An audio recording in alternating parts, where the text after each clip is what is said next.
Hi there, welcome to Appy Chips YouTube channel. I am Amber Jain and today we will learn how to install this app on Mac using Homebrew, which is also popularly known as simply Brew. But before we get started, let me answer some frequently asked questions first. To start with, what does a package manager like Homebrew does? Well, a package manager lets you install, uninstall or repair apps on your Mac.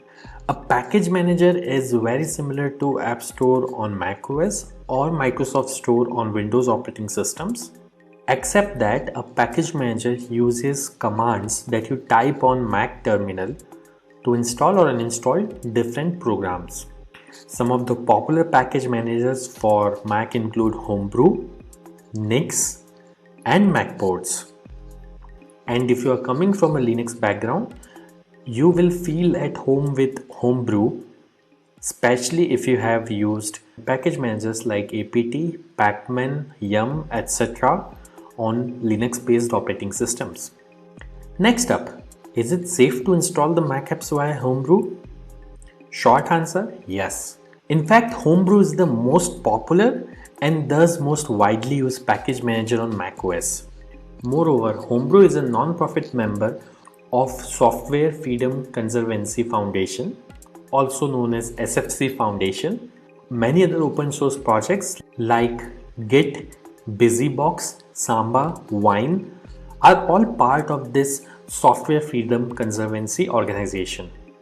Also, you might be surprised to know that Homebrew is the most forked project on GitHub and it has the largest number of contributors on its GitHub repository.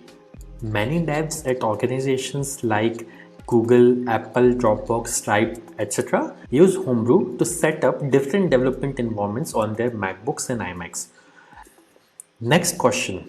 Can you use Homebrew to install programs on Apple Silicon or more popularly known as M1 MacBooks? Again, yes. Starting version 3.0 of Brew, Apple Silicon is now supported on Homebrew. In fact, Homebrew also supports programs that are at the moment only supported via Rosetta 2 on Apple Silicon. Now that I have answered your questions on safety and compatibility of Homebrew, let's get to the installation process. Before we can install anything using Brew, we need to install the package manager itself, that is Homebrew, on your Mac. So let's see now how can we install Brew on Mac.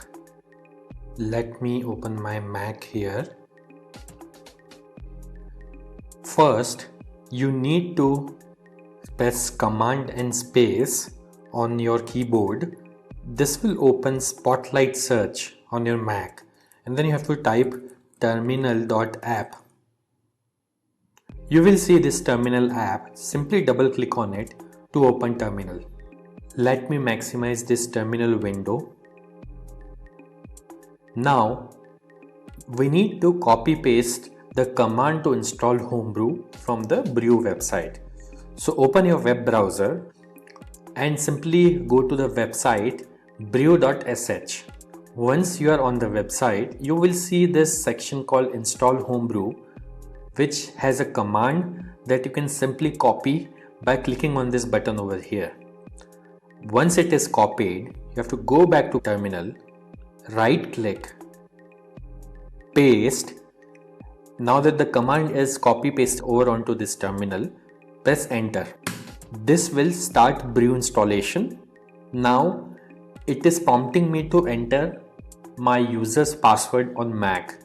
I am going to type the password now, but it won't be visible on your terminal. Once you have entered the password, simply press enter, and if the password is correct, the script will continue. Now it is saying press return to continue the installation. I'll press enter here, and this will start the installation of Homebrew on my Mac. Let's wait for this to finish. As this message here says, installation successful. So that's it. Brew is successfully installed on your Mac now. Now before we proceed, I would like to highlight that Brew collects anonymous usage data via Google Analytics. As you can see on this page, if you want to opt out, you can simply run this command brew analytics off and press enter, which simply disables the anonymous usage data collection on your Mac. Now let's update the package database locally by pulling the metadata of the latest packages on a local map from the central Brew repository. This should typically take less than a minute to complete depending on your internet connection speed. To do so, simply type the command brew update and press enter. As you can see, my local Brew database is already up to date because I just installed Brew on my system. Now to install the app, let's run the brew install command. Mind you, if during installation, if you're prompted to enter a password, enter your Mac user's password to continue.